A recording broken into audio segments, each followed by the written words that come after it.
जय हिंद, जय भारत, वंदे मातरम। आज के इस वीडियो के माध्यम से मैं हमारे देश के सेना के जवान और उन युवा साथियों को कहना चाहता हूं कि आपके साथ एक बार फिर धोखा होने वाला है। बच्चे बहुत सारे फोन कर रहे हैं कि सर, रक्षा मंत्री जी ने टीवी पे बयान दिया है कि हम अग्निपथ में बदलाव करेंगे। तो पहले तो मैं स्पष्ट कर दूं कि ये वही हैं जिन्होंने कहा था कि आपकी भर्ती होगी होगी होगी और फिर चुप। तो एक बात तो ये कहना चाहता हूं कि धोखे से बचें। मैं एक चीज क्लियर कर दूं कि चाहे बीजेपी हो या कांग्रेस, ये सब स्वार्थ की राजनीति करते हैं और आप लोग इनके बहकाव में आकर इन्हीं लोगों को वोट करते हो और फिर 5 साल रोते हो। अग्निपथ योजना में बदलाव या जो अग्निवीर बगैर पेंशन मर भी गए तो शहीद का दर्जा नहीं, मां बाप को कोई सुविधा नहीं, और जिन बच्चों की भर्तियां कैंसिल हुई है, चाहे वो आर्मी एग्जाम हो और ज्वाइनिंग हो, जो आस लगाए बैठे हैं कि कुछ हो सकता है, तो इस वीडियो में इसी चीज की चर्चा करते हैं कि क्या इन चीजों पर कुछ होगा।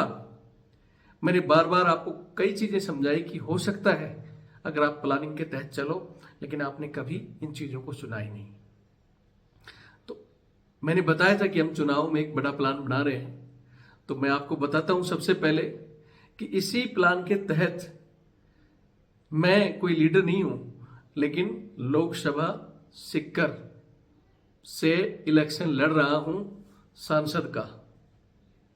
अब बहुत से लोग तो यहां वीडियो को देखते बोलेंगे यार ये तो खुद ही राजनीति कर रहा है, खुद ही चुनाव लड़ रहा है। तो पहले एक बार पूरा वीडियो देख लेना। आपको लगता है कि भाई रविंद्र फौजी की बातें सही हैं तो मेरा समर्थन करना, मेरा साथ देना।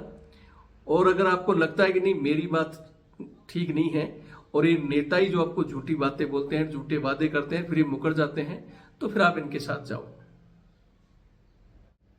किसान भाइयों, मजदूर भाई, सबको कहना चाहता हूं कि आप इन नेताओं को चुनते हो, इनके विश्वास को कि ये हमारा काम करेगा, ये हम तो मोदी जी के नाम पर वोट देंगे, कोई राहुल जी के नाम पर वोट देंगे। लेकिन यही नेता जब पब्लिक की बात आती है तो नेता भी ठीक कहते हैं कि भाई ये काला कानून क्यों आया, ये भर्तियां कैंसिल क्यों हुई, भाई ये तो मोदी जी का निर्णय है और आप लोगों ने तो वोट भी इनको मोदी जी के नाम पे दिए हैं, तो ये तो पार्टियों के गुलाम हैं। ये आपकी बात कैसे सुनेंगे? अगर आपको अपनी समस्याओं को लड़ना है अपने हक के लिए, तो भैया मैं तो सीकर की जनता से कहना चाहता हूं कि आप लोग कल ये नहीं कहना कि सर हमारे बच्चों का भविष्य बर्बाद हो गया, आज एक और नया काला कानून आ गया। बहुत मुश्किल है। आप सोच रहे हो कि ये भी नहीं कि भाई हम तो कांग्रेस को उम्मीदवार को जिता देंगे, वो कल जाकर कांग्रेस की गोद में बैठेगा, वो भी आपकी आवाज नहीं उठाएगा। अगर ये कांग्रेस इतनी ही भली होती तो जब बच्चों की भर्तियों के लिए हम दिल्ली से जयपुर पैदल जा रहे थे, इनकी पुलिसों के भी हमने डंडे खाए हैं। उसके बाद जब हम कोर्ट में बैठे, दिल्ली में धरना दिया, कोई नहीं आया। लेकिन जब इलेक्शन नजदीक आए, अब इनको अग्निपथ का मुद्दा दिखाई दे रहा है कि हम अग्निपथ को ये कर देंगे, हम युवाओं को ये दे देंगे, सैनिकों को ये दे दें। नहीं आएंगे। इनका काम ही है वादा करना और मुकरना। लेकिन आपके हाथ में है कि आप क्या कर सकते हो। ये 5 साल में एक सुनहरा मौका आता है, अगर इसको आपने गवा दिया तो फिर 5 साल पछताओगे, रहोगे। जो राजनाथ जी कहते हैं कि सेना को यंग करने के लिए ये भर्ती लाई गई है, तो क्या पहले 17 साल से ज्यादा बड़े भर्ती होते थे क्या? और जो आप 4 साल के बाद 25% रखोगे, फिर उनका क्या करोगे? अगर आपको यंग ही रखना है तो सबको बाहर कर दो। नेता आपको बूढ़े 80-90 साल के चाहिए, ऑफिसर्स आपको 60 साल के चाहिए। मतलब वो बूढ़े होकर भी काम कर सकते हैं, अफसर और उनके बच्चे, नेता और उनके बच्चे। लेकिन हमारे जवान और जवान किसानों के बच्चे 4 साल बाद ही बूढ़े हो जाएंगे। नेताओं के लिए पेंशन है, लेकिन पैरामिलिट्री फोर्स के जवानों के लिए, कर्मचारियों के लिए पेंशन नहीं है। मतलब नेता 5 साल में पता नहीं कौन सा महाभारत करते हैं, कौन से कद्दू में तीर मारते हैं कि उनकी हर एक पोस्ट के साथ पेंशन जुड़ती जाती है और 60 साल जिसने देश के लिए दिया उसकी पेंशन नहीं है। क्यों नहीं कोई भी पार्टी इस मुद्दे के लिए बोलती? ये पार्टियां सब चोर चोर मुसेरे भाई हैं। मैं तो किसी पार्टी के लिए नहीं कहता कि आप इसको दो या उसको दो, लेकिन सीकर की जनता को जरूर कहना चाहता हूं कि अगर आप सीकर में एक बार मेरे को मौका देते हो तो मैं आपकी आवाज हर जगह सड़क से लगाकर संसद तक वो माहौल पैदा कर देंगे कि नेताओं को मजबूर हो जाएगा सोचने के लिए। मैं फिर कह रहा हूं, ये लोग वादे से मुकरने वाले लोग हैं। कभी इस पार्टी में फुदक कर पद मिला तो उस पार्टी में, यहां से कूद कर इस पार्टी में। अगर बिना पैंदे के लोटों पर आप विश्वास कर रहे हो और एक सैनिक की जबान पर, मैं एक सैनिक हूं, मेरा काम है, मैंने जो कर दिया मैं आगे ही बढ़ूंगा, चाहे गर्दन भी कटे पीछे नहीं हटता हूं। अब आपको एक मजबूत कैंडिडेट चुनना है या बिना पैंदे के लोटे और पार्टियों के गुलाम चुनना है, वो आपकी मर्जी है। युवाओं के लिए संदेश है कि अगर आप चाहते हो कि हाँ आपकी आवाज बुलंद हो, एक बार फिर हाईलाइट हो, तो कोई भी कहीं से भी युवा है, 1 तारीख से कल हमारे को चुनाव चिन्ह मिल जाएगा। 1 तारीख से 15, 16, 17 तारीख तक 17 दिन हमारे पास समय है। आ जाओ। मेरे पोस्टर, बैनर, हर चीज में जो पहली मांग होगी वो अग्निपथ के लिए ही होगी, पुरानी भर्तियों के लिए होगी, पैरामिलिट्री फोर्स की पेंशन के लिए, शहीद के दर्जे के लिए, हमारे जवानों के साथ हो रहे अन्याय, अत्याचार, सहायक प्रथा, इनके लिए।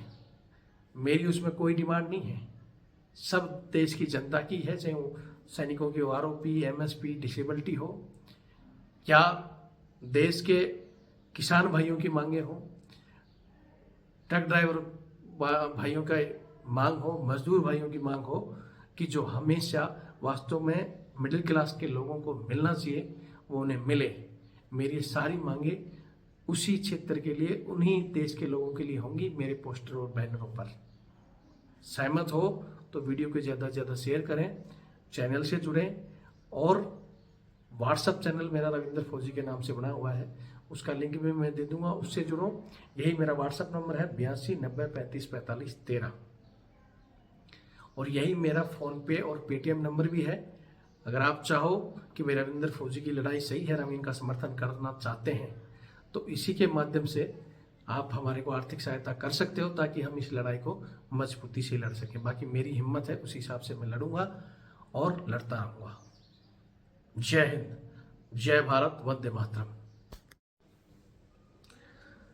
यहां एक बार फिर कह देता हूं कि जो वंचित भर्तियों वाले बच्चे थे, जिनकी सेना भर्ती, army exam, air force joining cancel हुई, उन्होंने कोर्ट के माध्यम से भी लड़ाई लड़के देख ली। हमने आपके केस को सुप्रीम कोर्ट, हाई कोर्ट और फिर सुप्रीम कोर्ट भी चले गए, लेकिन परिणाम क्या हुआ आप सबको पता है। उसके बाद कुछ बच्चे मजबूरी में अग्निपथ में गए हैं, वो भी सब हमें पता है। वहां से हजारों बच्चे कॉल करते हैं, छोड़कर भी आ रहे हैं कि सर बहुत बेकार योजना है, 1 महीने की छुट्टी दी जाती साल में, होमगार्ड से भी कम तनख्वाह है, दुखी हैं वो। लेकिन अब सरकार की कुछ ऐसी बातों में आकर कि सरकार हाँ जी कर देंगे, बदलाव कर देंगे, ये 5 साल बाद चुनाव आएगा और तुम्हारा 4 साल इसी बीच में हो जाएगा और तुम्हें लात मार के भगा दिया जाएगा अगर आज बैठे रहे तो। आज अगर रविंद्र फौजी का साथ देते हो, मैं नहीं कहता बाकी लोकसभा में आप क्या कर रहे हो, मैं सिक्कर लोकसभा की बात कर रहा हूं कि जो भी सिक्कर की जनता है या जो भी स्टूडेंट कहीं से भी है, आ जाओ सिक्कर में, एक ऐसा जुनून पैदा करें कि उसकी आवाज देश के प्रधानमंत्री जी के कानों तक जाए। हो सब कुछ सकता है। आप देख रहे हो रविंद्र सिंह भाटी तहलका मचाया हुआ है, सरकार बुलाती है बार बार, मुख्यमंत्री बुला रहा है, प्रधानमंत्री का फोन आ रहा है कि भाटी जी क्या कर रहे हो, लेकिन कर क्या रहा है, किस लिए कि उसके साथ युवा हैं और कुछ टीमें लगी हुई हैं। लेकिन हम आपकी लड़ाई पहले भी ग्राउंड में लड़ते रहे, आपको बुलाते रहे, आ जाओ, घरों से निकले नहीं, और अंत में कोर्ट का फैसला क्या हुआ सबको पता है।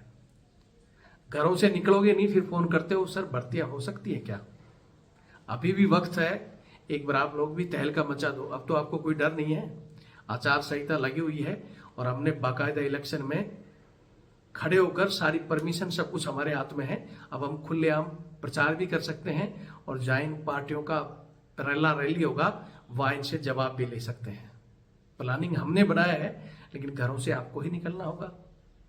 आप आज घरों से नहीं निकले तो फिर पछताओगे। जो अग्निवीर हैं, मैं फिर कह रहा हूं कि 4 साल बाद में ऐसा समय आएगा